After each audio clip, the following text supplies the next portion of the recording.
Hi everyone, in this video I'm going to show you how to do the crochet flat braid join. It's the join that I've used for my blodding cardie to join the squares together, but you could use it for joining squares or panels or for whatever project you have where you're joining two pieces of fabric together. So to prepare the first square for joining, we start in any corner with a standing SC, chain 4, skip 2 and single crochet. Chain 4, skip 2 and single crochet, and we do that all the way to the next corner. In the corners we chain 6 and single crochet back into the corner, and then again down the length it is chain 4, skip 2, single crochet, chain 4, skip 2, single crochet.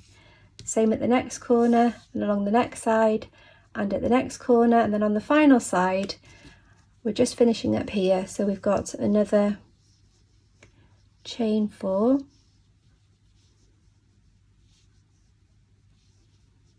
skip 2,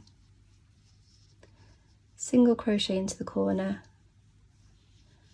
and then we're going to chain 3, 4, 5, 6 and slip stitch into that initial single crochet, and then we will fasten off and we have our first square ready. So to join our first two squares together, first of all we're going to repeat what we did for square 1 on square 2, but just on the 3 sides. So we have done the single crochet, chain 4, skip 2, single crochet along each side, and single crochet, chain 6, single crochet on each corner, and we are about to do the third corner. So what we need to do is remove our hook from that working loop, place our hook from front to back through the corresponding loop on the square 1, place our loop back on our hook, chain 3,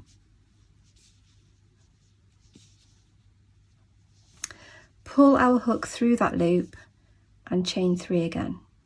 So that's our chain 6, and then we single crochet back into the corner. We're going to repeat that across, but with our chain 4s and skip 2s. So remove the hook from the working loop, place it from front to back through the next chain 4 loop, back on our hook, chain 2, pull it through that loop, chain 2 again, skip 2 on our second square and single crochet. I'll do that once more. Remove the hook from the working loop, from front to back through the next loop on the first square, chain 2, pull through, chain 2 again, skip 2 on our current square and single crochet. And we'll repeat that all the way along until we get to the corner, and I will meet you there. So we've reached the final corner and I've done 1 single crochet into that corner. I'm going to remove my hook, place it from front to back through the first square corner loop, chain 3, pull through that loop, chain 3 again,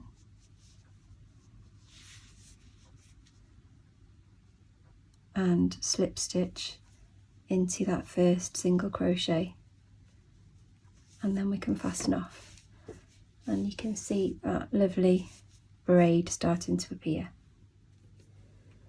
So those first 2 squares that we've joined I've now turned sideways, and they will become the top row of your rectangle.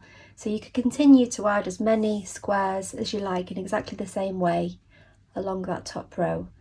When we come to this second row, the very first square is exactly the same as the square that we just did. So I've worked on 3 sides and then I've joined at this top corner and worked along. The only difference now is this final corner. So all we're going to do differently is, instead of taking our hook out of the loop and going into this square adjacent to it, we're going to work into the square to the left of that or to the right of that if you're left-handed. So we place our hook through that loop, place our loop back on our hook, chain 3, pull through that loop, chain 3 again, and slip stitch into our first single crochet, and then we can fasten off. So that way we get a crisscross happening at the corners and they join together nicely. For all the other squares in this next row, we will edge 2 sides the same way as we have done so far and stop ready to do the loop for this bottom corner, and we will then join in the same way on 2 sides. I'm going to start here and work into this centre loop, and I will join you there just to show you how we cross over. We are ready to join the first top loop, so I'm going to remove my hook from the working loop, place it from front to back through that diagonal square loop, place the loop back on the hook, chain 3, pull through the loop, chain 3, and single crochet back into the corner. I'll just do one more loop just to move out of the way a little bit of that. So chain 2, pull through, chain 2, skip 2, and single crochet, just so that I can show you that where all 4 squares join, you get this crisscross happening. So it makes it for a nice corner that's all filled in, there's no big gaps going across there. So you would continue along as we have done before, and once we get to this loop here, if it's the last square of your line, then you would remove your hook and go into this loop here. If you have more squares still working along, then you would work into the loop on the diagonal of the next square so that you get that crisscross happening again. And that is all there is to it. So you can do that, like I say, for as many squares across as you like, and then you would also then just continue the same process below for as many rows as you like. I hope that's helpful to you. Thank you for watching and happy crocheting.